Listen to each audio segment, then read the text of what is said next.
Amém, queridos. Deus Santo, Deus Todo-Poderoso, a Ele a honra, a glória e a majestade. Amém. Ele é digno, querido, por isso estamos aqui. Ele é poderoso, por isso dependemos dEle. Ele é santo, por isso necessitamos dEle.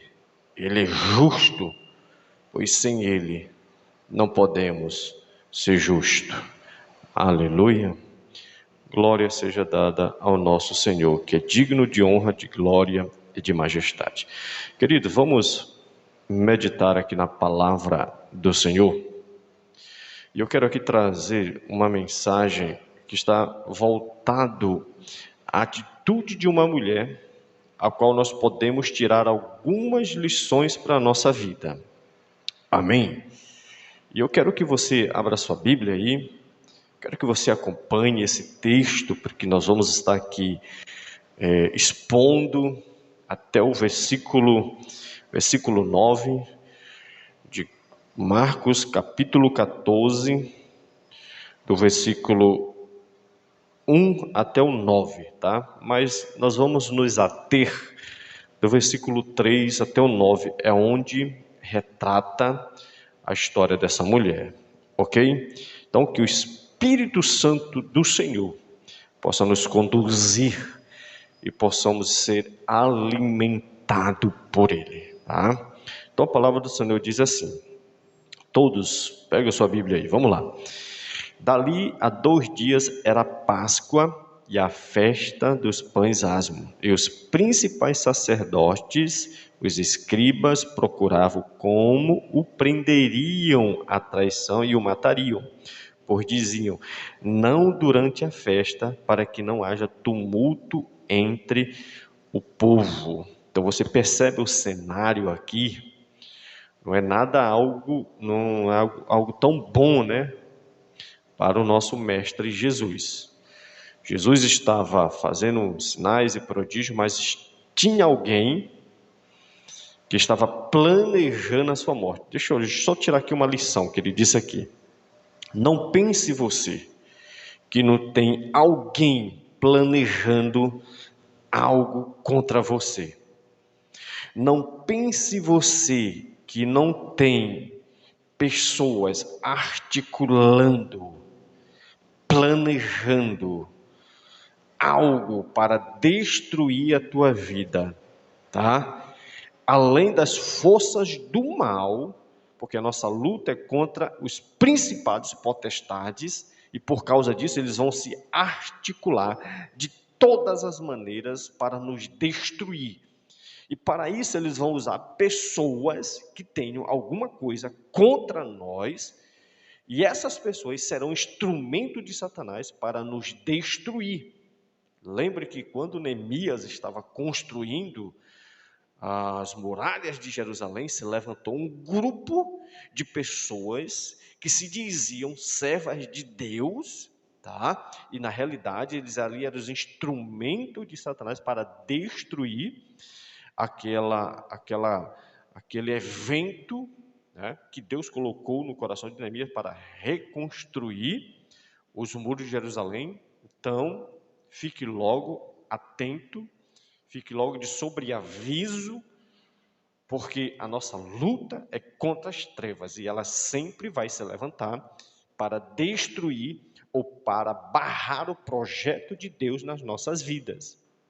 Isso aí é algo que é inquestionável. Por isso que Pedro diz na sua carta, 1 Pedro 5,8, ele diz, olha, sede sóbrios e vigilantes, tá? Por quê?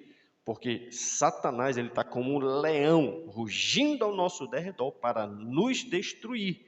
Por isso nós devemos estar atento a tudo, porque a qualquer momento a obra das trevas podem se planejar, se articular, trabalharem para nos destruir.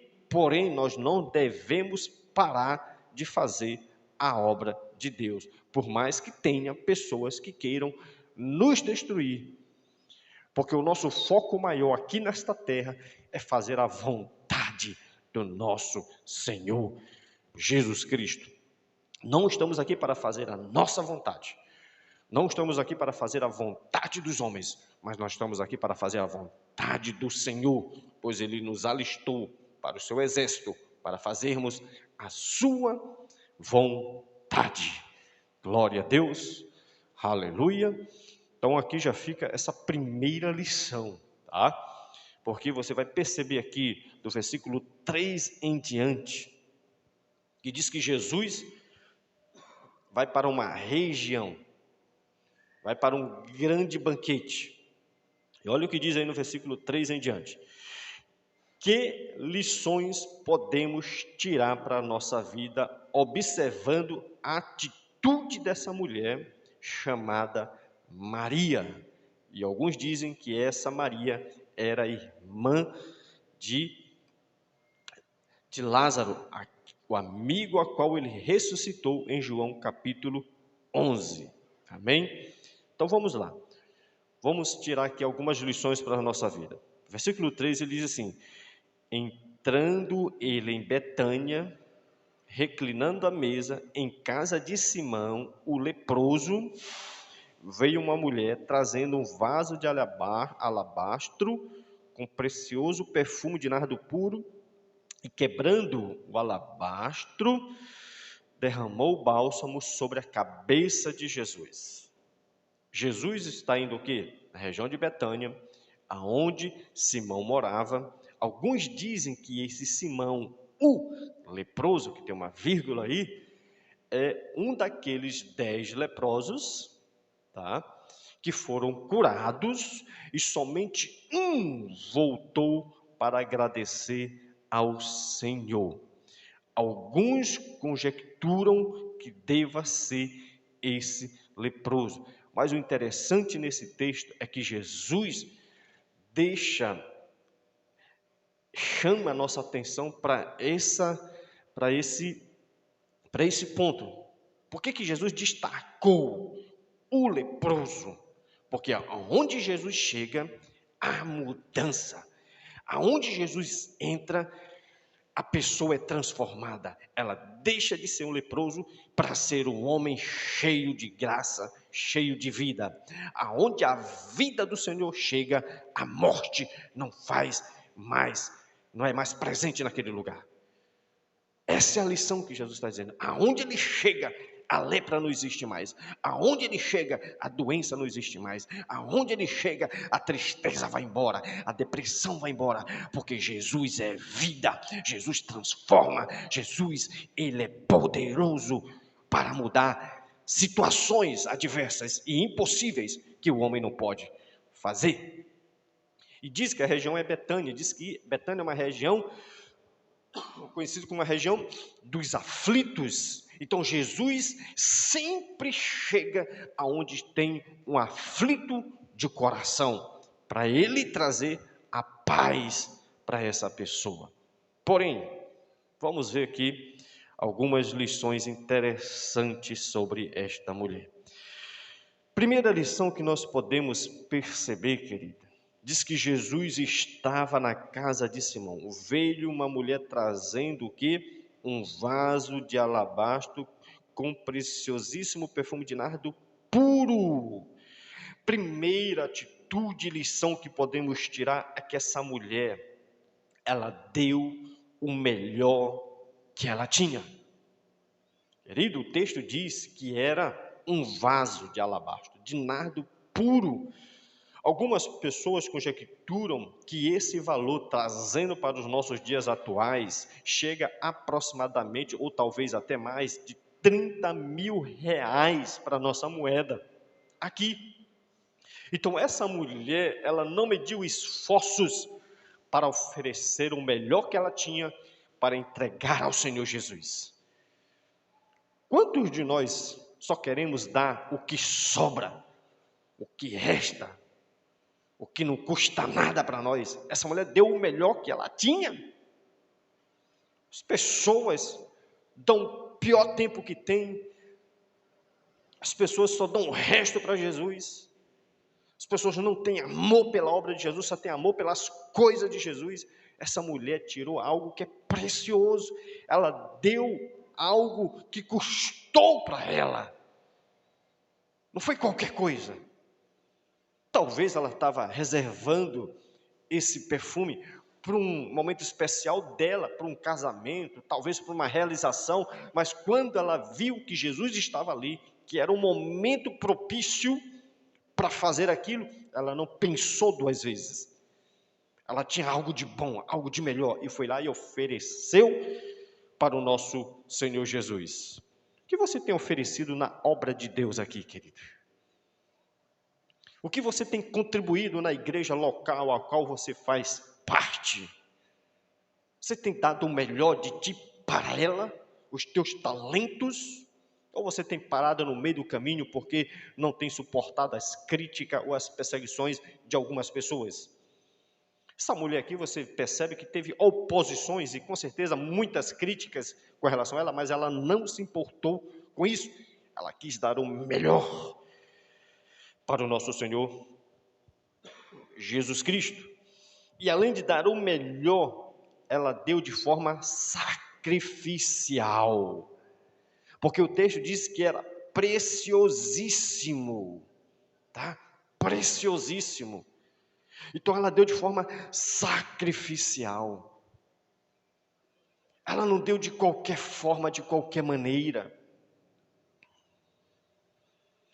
A Bíblia fala lá em Lucas 21, quando Jesus está narrando ali, no momento do ofertório, o texto diz que muitas pessoas estavam dando o que sobrava, porque Jesus estava vendo. Uma mulher, senhorinha, deu 2 moedas, e o texto diz que ela deu o melhor que tinha, de forma sacrificial, de toda a sua riqueza. Os ricos estavam dando o que sobrava.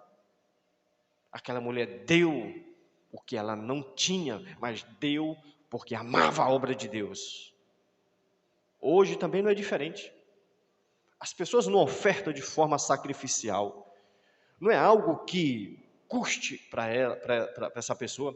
Lá em 2 Samuel 24, conta a história que quando Davi cometeu um grande erro, e para aquele erro ser sanado, ele teve que fazer um sacrifício a Deus.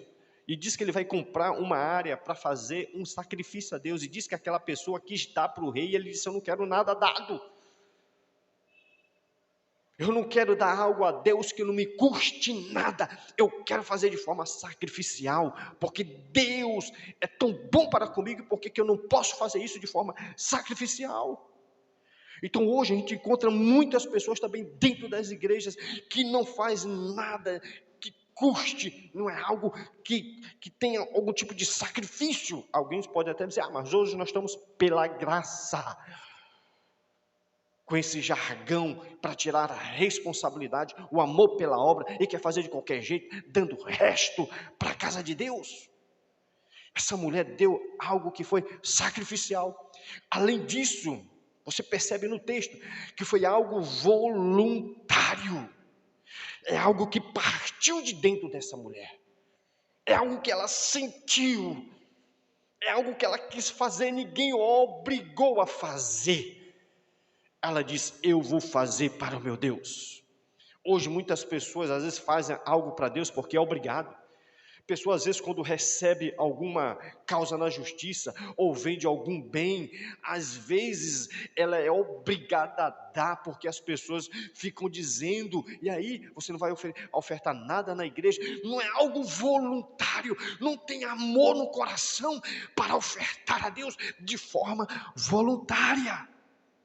Que espécie de cristãos que nós somos, avarentos, medíocres, amantes de si mesmo, amantes de coisas, mas não temos um espírito voluntário para oferecer para o nosso Deus. Leia 1 Crônicas, se não me falha a memória, capítulo 29, quando Davi vai oferecer os seus bens para a construção do templo, ele pega toda a sua riqueza, porque ele sabia que ele não ia levar aquilo para o túmulo. Foi algo voluntário dele, e ele ofereceu para Deus, para a construção de Deus, do templo, porque ia o quê? alcançar vidas. As pessoas só pensam no seu umbigo, não pensam no reino. Que tipo de cristão você é? Será se você realmente é um discípulo de Jesus? Analise, preste atenção sobre isso, querido. Nós também podemos tirar algumas lições com relação a isso. Além de que ela deu o melhor, além que foi de forma sacrificial, que foi também de forma voluntária. E quando nós temos essas atitudes, o que pode acontecer? Versículo 4 em diante diz assim: indignaram-se alguns entre si e diziam: para que este desperdício de bálsamo? Porque este perfume poderia ser vendido por mais de 300 denários e dar-se aos pobres, e murmuravam contra ela. Mas Jesus disse: deixai-a, porque a molestai, ela praticou boa ação para comigo. Querido, toda ação que você vai fazer para Deus de forma voluntária, de forma sacrificial e por amor que você quer fazer, algumas pessoas sempre se levantarão para se opor à atitude que você está tendo com relação ao reino de Deus. Muitas pessoas que quando vão fazer algo para a obra de Deus, algumas pessoas dizem assim: mas por que tu vai fazer isso? Você poderia também fazer isso, fazer algum tipo de ação, ajudar os cegos, ajudar os cancerosos. Jesus diz assim: não a molestais, porque ela está fazendo uma grande obra para mim.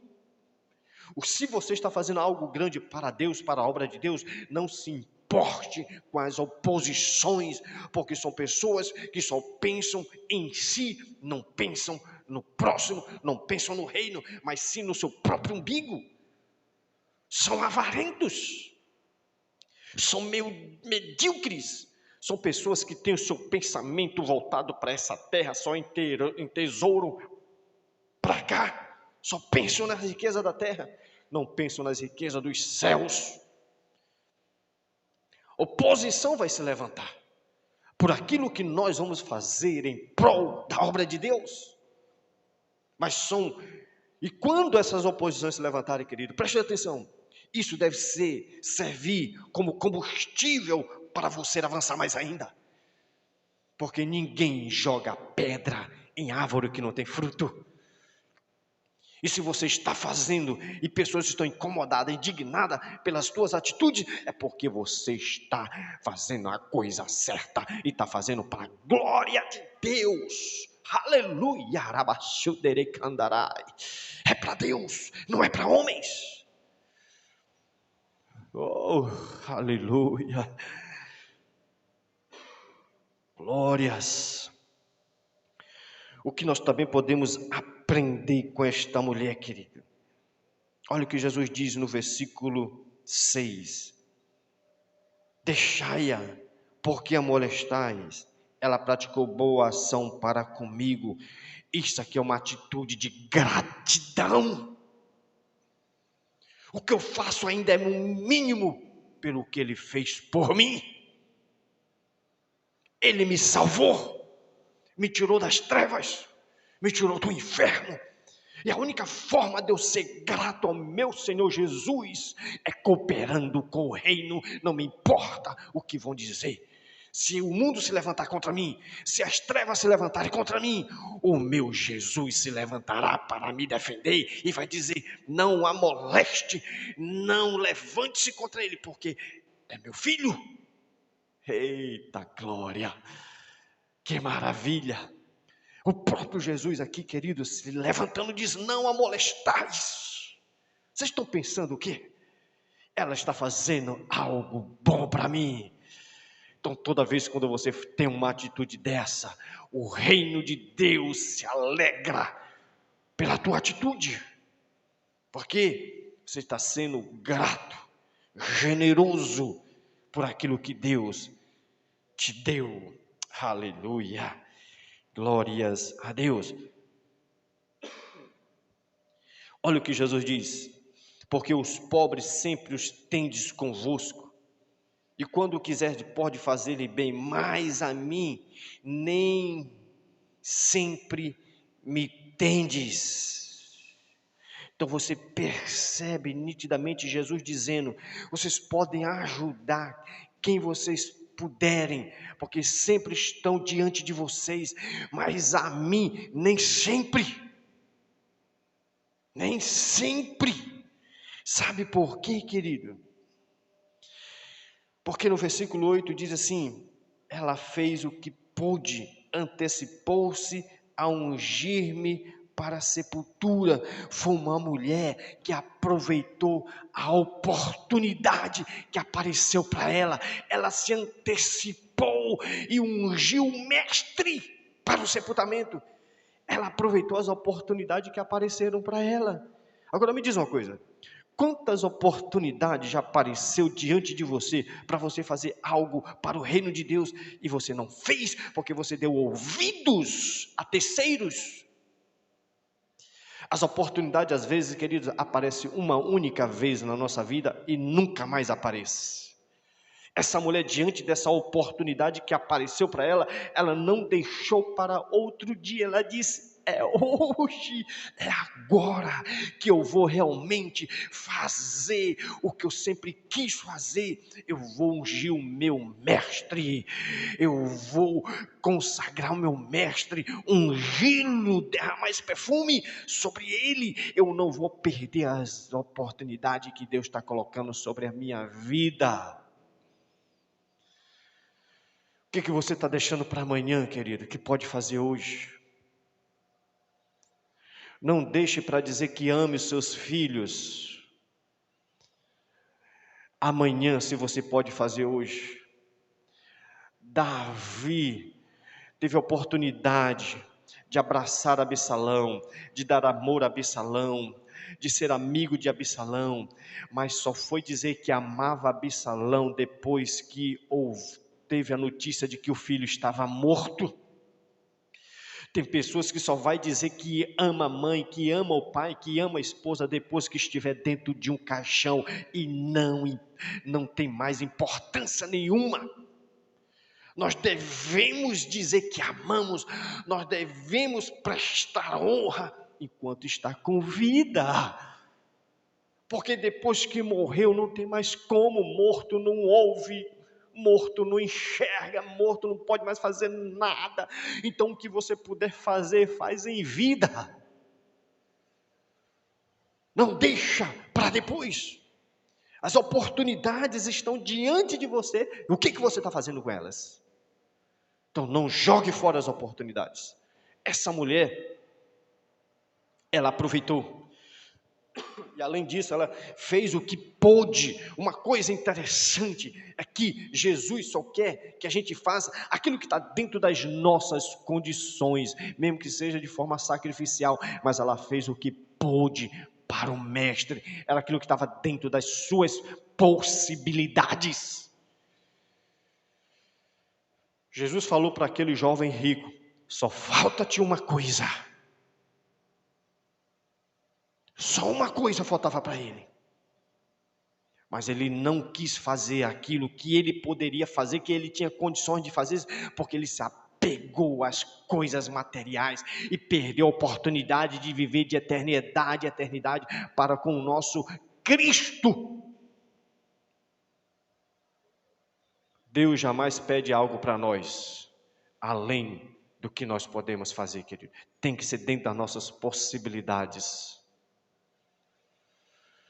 Escute mais o que o texto está nos ensinando com relação a esta mulher.